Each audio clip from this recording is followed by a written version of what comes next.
Bienvenidos oyentes de Radio Sefarada a estas noticias de hoy comentadas por Jorge. ¿Qué tal? ¿Qué tal, Alejandro? Bienvenidos al 5780. Volvemos en este nuevo año con los titulares del día. Arabia Saudita, Emiratos Árabes Unidos e Irán, entre otros, saludan el Año Nuevo judío. España no. Comienzan las vistas de Netanyahu y sus abogados con el fiscal del Estado, que deberá decidir si lo acusa formalmente en 3 casos de corrupción. Acaba el plazo de inscripción para la nacionalidad española para sefardíes. El último mes superó a los casi 4 años precedentes. Ataque vandálico al principal cementerio judío de Buenos Aires en la víspera de Rosh Hashanah. Estos son los temas del día en estas noticias que ahora iniciaremos. Volveremos luego con la agenda cultural.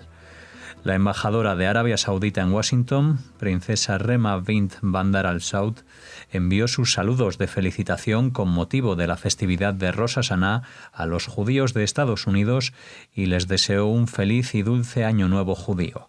Es la primera vez que esta embajada envía saludos a los judíos estadounidenses. La semana pasada, el Estado de Israel felicitó a Arabia Saudita por su Día Nacional, enviando al Reino del Golfo Pérsico cálidos deseos de paz y seguridad, a pesar de que no existen relaciones diplomáticas formales entre ambos países. También el ministro de Exteriores de los Emiratos Árabes Unidos se unió a estas felicitaciones en su cuenta de Twitter. Incluso el portavoz del Ministerio de Exteriores de Irán transmitió en un mensaje de Twitter sus felicitaciones al pueblo judío por la festividad del Año Nuevo en farsi, inglés y hebreo. Sí, Irán tiene una comunidad judía no tan grande como la tenía antes de la Revolución Islámica, pero todavía quedan unos 10.000 judíos que están muy integrados dentro de la República Islámica y que a los que los ayatolás conceden y respetan su libertad religiosa, lo que no implica que tengan nada que ver o que lo vinculen de alguna manera a Israel, que es un enemigo que pretenden borrar de la faz de la tierra. Pero a mí lo que me llama la atención es que no solamente Arabia Saudita se suma a los saludos, cuando en Arabia Saudita no existe ningún judío, porque de momento no se puede profesar otra religión en el territorio que no sea la musulmana. Ahora se están relajando un poco y están creando una especie de macrocentro de culto que va a tener iglesia y sinagoga. Pero hasta ahora no está terminado eso. Pero sin embargo han tenido el detalle de saludar a los judíos de Estados Unidos.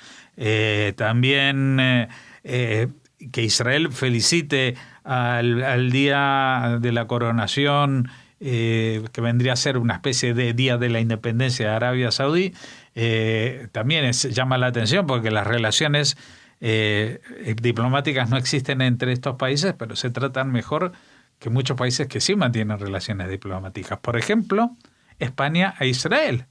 Yo no entiendo y no me entra en la cabeza porque me consta de que se le ha hecho llegar al presidente de España en funciones, que es el Año Nuevo judío, y que las comunidades judías, como parte de esos colectivos que él ha estado entrevistando, etcétera, etcétera, bajo distintas formas en las semanas anteriores, pues se sentirían muy bien si finalmente simplemente le dedicara una feliz año nuevo en una cuenta de Twitter, por ejemplo. Tampoco hay que hacer que se venga a la sinagoga o que ayune en Yom Kippur, pero es que no nos ha dedicado ni una mirada, ni una palabra.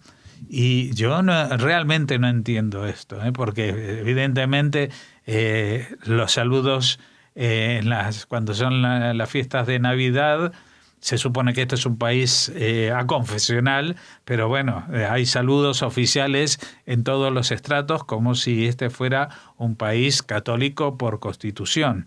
Me consta que en épocas pasadas o en legislaturas pasadas también se ha saludado cuando es el mes del Ramadán para los musulmanes, etcétera, etcétera. Yo no entiendo esto, y si encima ha sido advertido, como a mí me consta personalmente, que le han hecho llegar este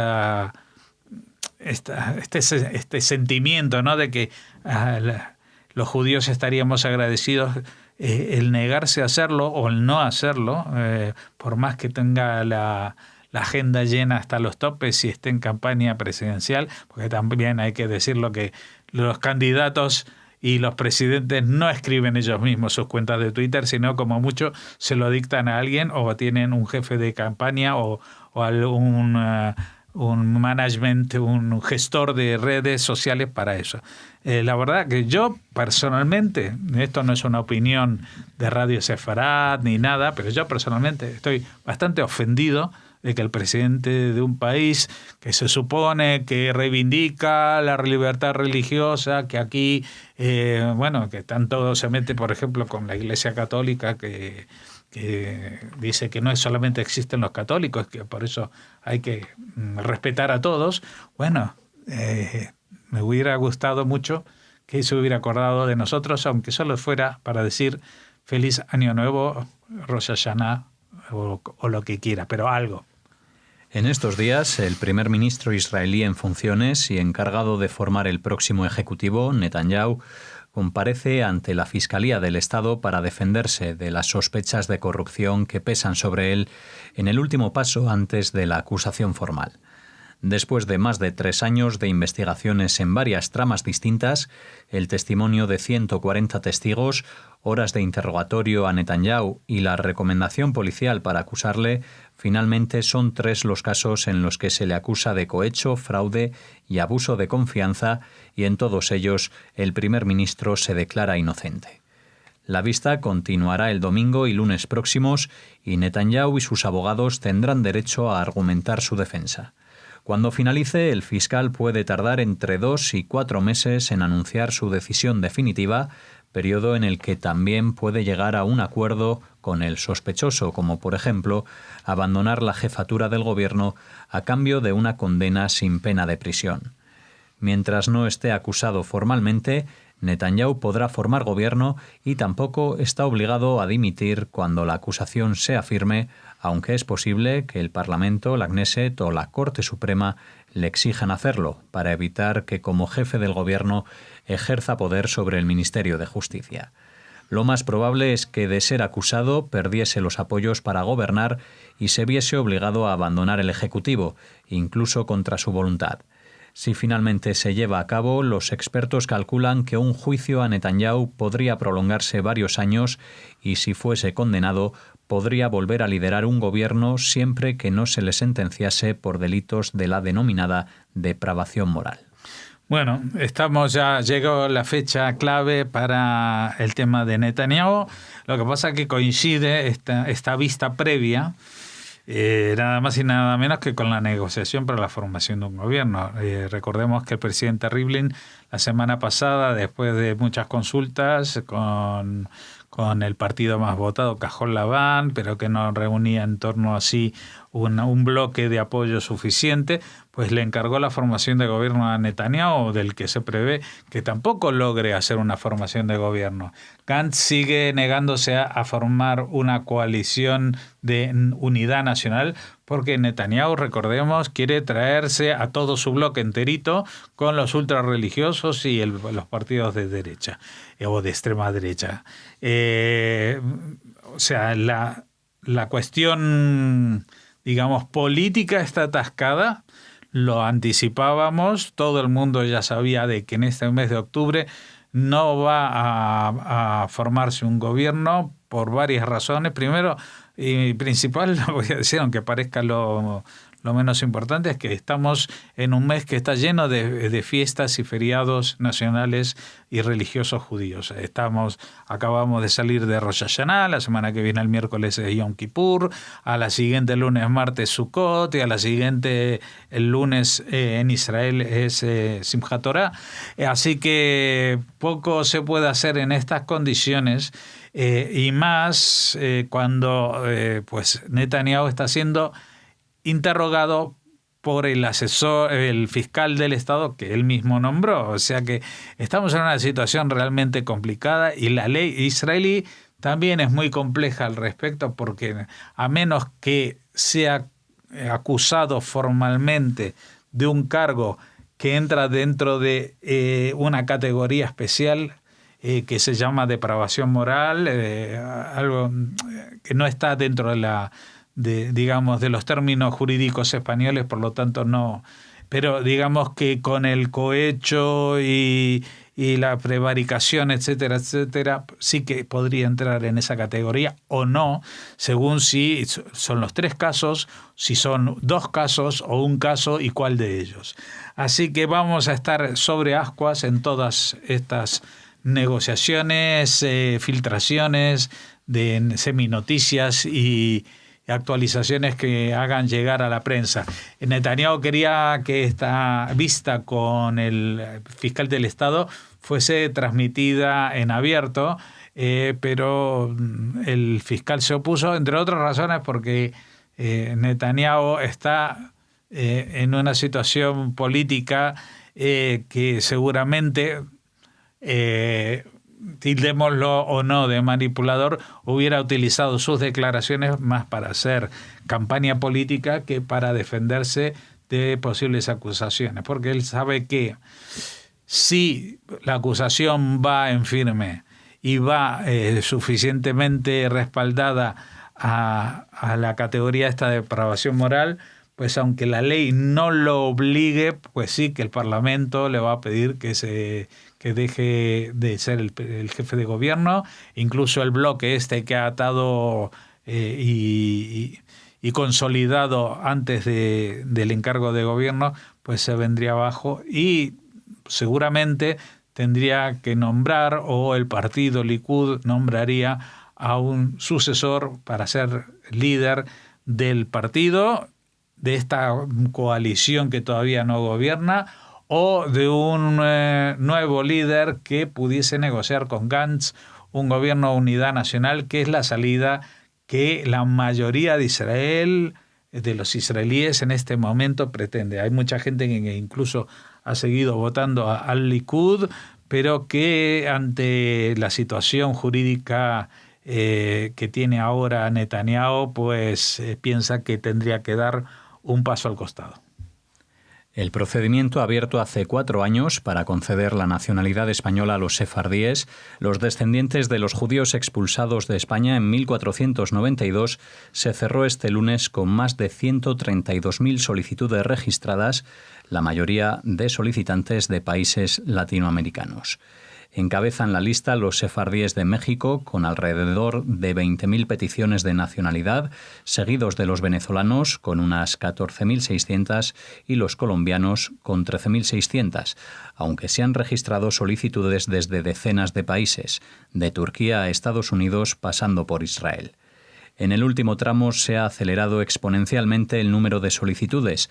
Si hasta finales de agosto se habían contabilizado alrededor de 60.000, en septiembre se han registrado unas 72.000, 11.000 de ellas este último fin de semana.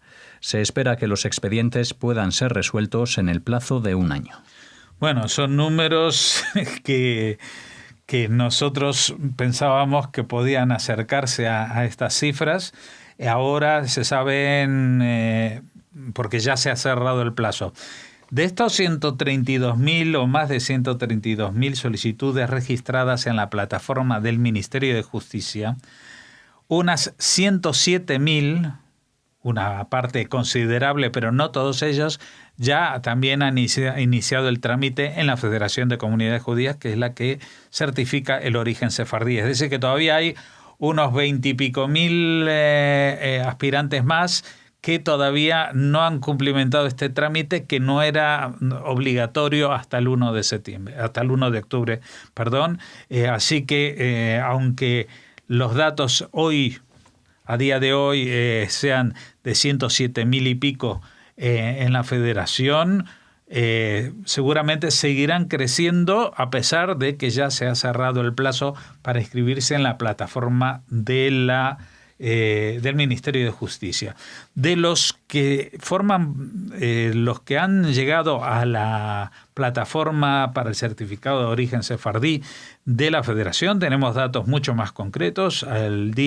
Al momento exacto del 2 de octubre de este año, es decir, una vez cerrada la plataforma del Ministerio de Justicia, pues de estos 107.000, unos 35.000 y pico ya tienen su solicitud firmada, es decir, que han acabado este trámite, han sido certificados, ha sido certificado su origen sefardí.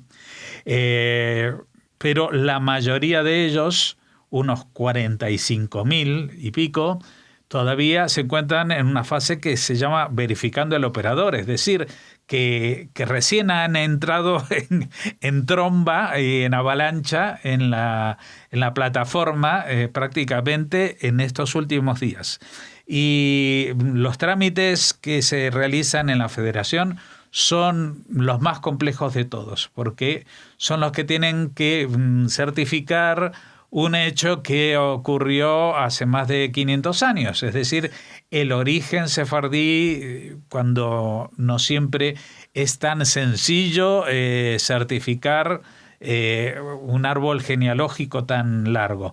Pero para eso existen autoridades certificadoras en distintos países del mundo que se encargan de investigar y que están autorizados para hacerlo. Son determinados rabinos, instituciones, etcétera, etcétera.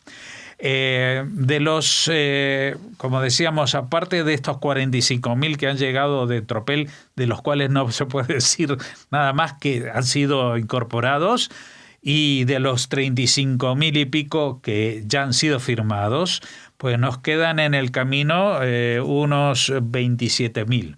Y estos 27.000 están en trámite.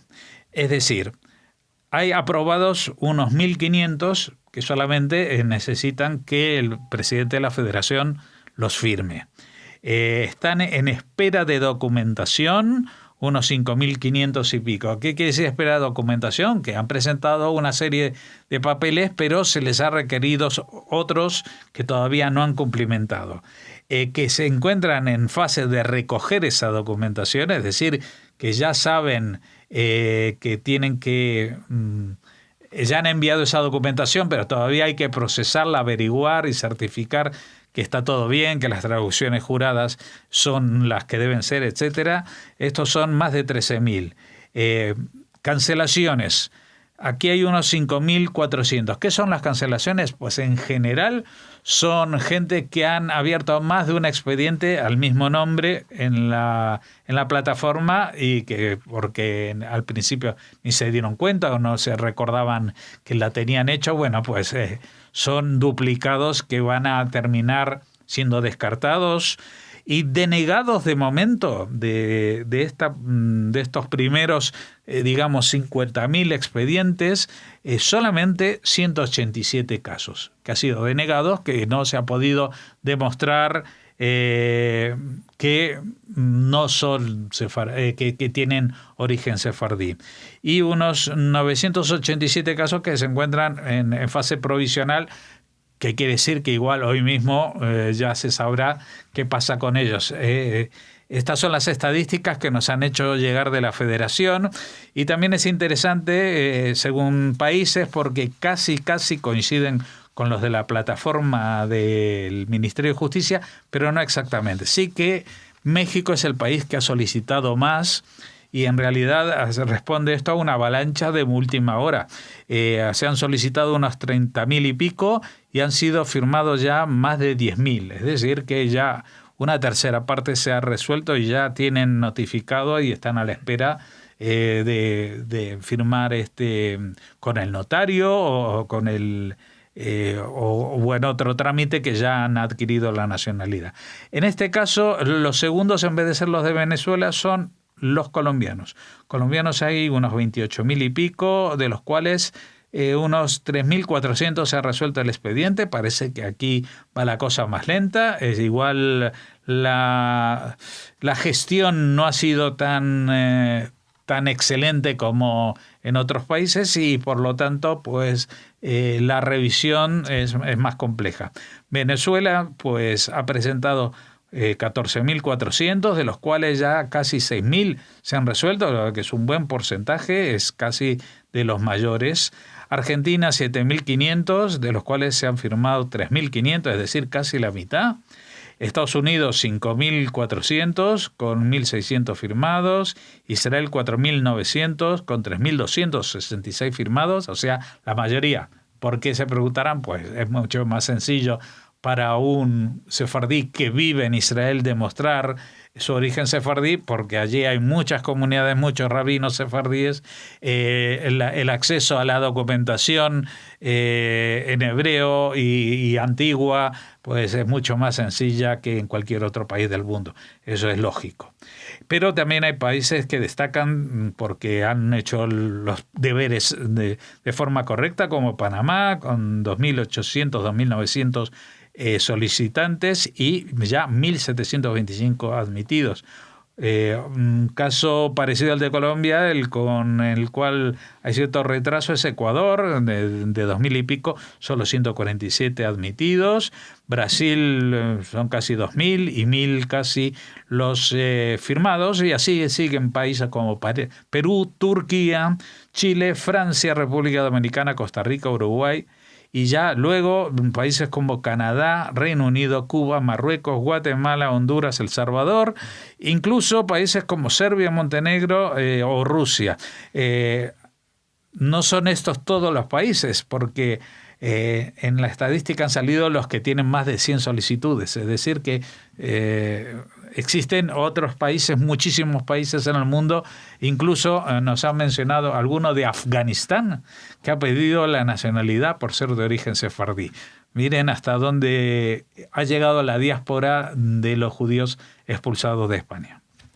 La comunidad judía de Argentina condenó un ataque vandálico a su cementerio en la localidad bonaerense de La Tablada y reclamó a las autoridades que se garantice la seguridad del lugar. Se destruyeron cerca de 15 metros de uno de los muros perimetrales y se constataron daños a tumbas y el robo de placas de bronce.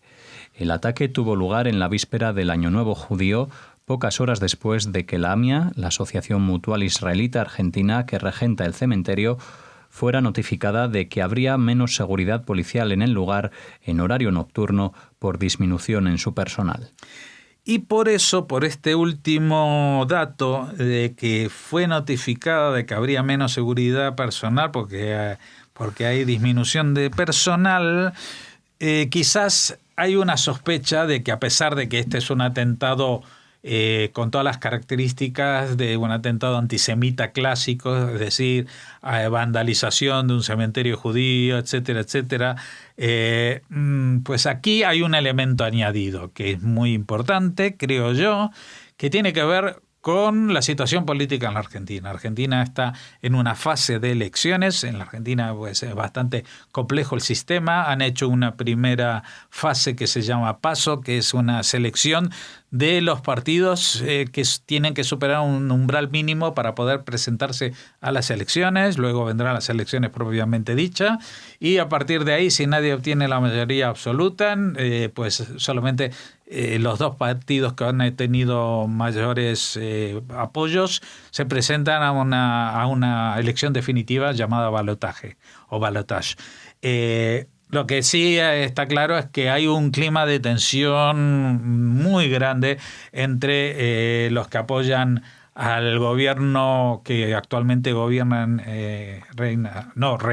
que gobiernan Argentina, el de Macri, y los de la oposición más fuerte, que incluso han sido mayoritarios en esta primera fase de las elecciones, que es el peronismo kirchnerista, que pregona la vuelta de Cristina Kirchner como vicepresidenta junto a al candidato Fernández. Bueno, el tema es que hay una tensión, aquí hay boicots al propio gobierno, de los sindicatos, de ciertos grupos, incluso por eso digo que la seguridad policial que se avisa, esta noche no vamos a poder, a pesar de que es Rosh Hashanah, poner más policías y justo atacan esa noche. Digo que esto habrá que estudiarlo y quizás entre en una nueva categoría de ataque antisemita con intenciones políticas. Es un caso que no es simplemente por odio al judío, sino utilizando el odio al judío como lanzadera de mensajes de otro tipo. En este punto finalizamos la primera parte de las noticias de Radio Sefarad. Ahora volvemos con la agenda cultural.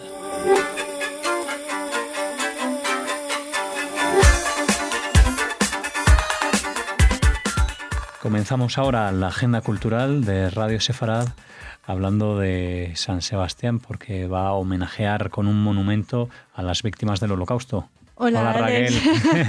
Hola a todos, sí. No viene un ente a hablarnos de esta noticia. Raquel, bienvenida. Hola, dices bien. San Sebastián Donosti colocará previsiblemente el año que viene un monumento en homenaje a las víctimas de la Shoah en los jardines del Parque del Palacio de Aiete, según ha dado a conocer el alcalde donostiarra, Eneko Goya.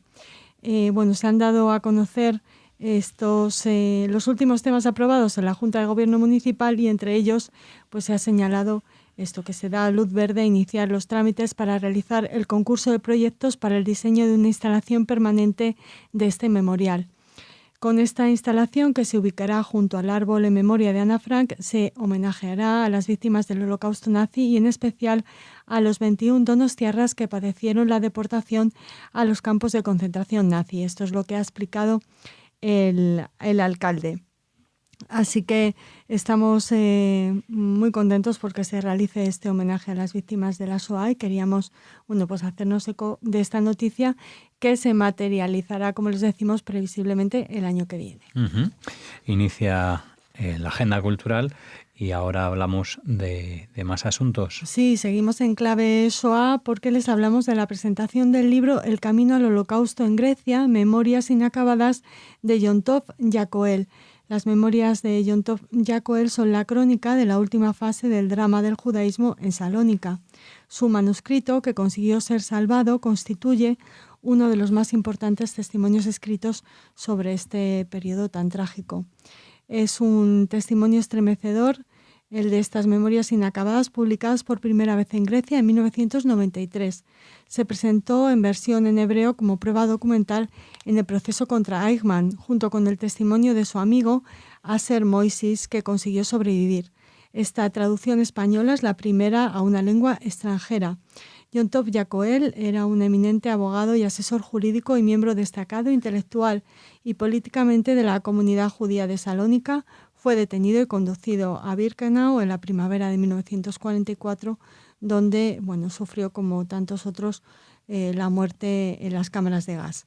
Con el objetivo de analizar la obra, se propone desde Centro Sefarad Israel una mesa redonda que contará con la participación de Frankiski Abatsopoulou, editora del texto griego original, Pedro Bádenas de la Peña, autor del prefacio, y Carmen Vilela Gallego, que es su traductora. Será este jueves, 3 de octubre, a las 7 de la tarde, en el Palacio de Cañete, ya saben, la sede madrileña de Centro Sefarad Israel. Se lo avisamos con tiempo justo, sí, pero que tengan en cuenta esta cita en el Centro Sefarad. Uh-huh. Y ahora llegamos al cierre de la agenda. Sí. ¿Con qué? Que es un cierre literario y también una buenísima noticia porque Maya Haderlap, la autora de El Ángel del Olvido, un libro que tratamos aquí gracias a la generosidad de su traductor José Aníbal Campos, quien es precisamente que nos ha hecho llegar esta noticia. Pues esta autora, Maya Haderlap, ha sido premiada con el máximo galardón literario que se ofrece en Austria. Nos alegramos muchísimo porque esto puede ser un nuevo impulso a este libro del que, como les decíamos, hablamos aquí en Radio Sefarad, alabado por la crítica, por los estudiosos de este periodo de la historia que nos sitúa en el dramático devenir de la minoría eslovena de Carintia en la historia de Austria y Europa. José Aníbal Campos calificó en su momento, cuando le entrevistamos, la novela como revolucionaria porque gracias a su publicación nos contaba, entre otras cosas, había logrado transformar una sociedad, que es uno de los afanes que tiene esta autora. Ella señala a Campos en esta poética y autobiográfica novela, nos habla del problema de las minorías, el bilingüismo, la memoria histórica, temas muy, muy actuales, como seguro que están ustedes todos pensando, que nos acercan a la historia de esta niña que luego se transforma en joven, que nos va contando la historia en la que tiene un papel fundamental su abuela, sobreviviente de Ravensbrück, su padre partisano. Nos habla de héroes y malvados y de una tierra que marca vidas y que fue escenario de uno de los escasos focos de resistencia al nazismo que existieron en la Europa desangrada por la Segunda Guerra Mundial. Bueno, pues gracias por acercarnos un día más la agenda aquí a esta Radio Sefarad para todos los oyentes y nada, nos veremos mañana en una nueva edición de estas noticias. Hasta mañana. Hasta mañana.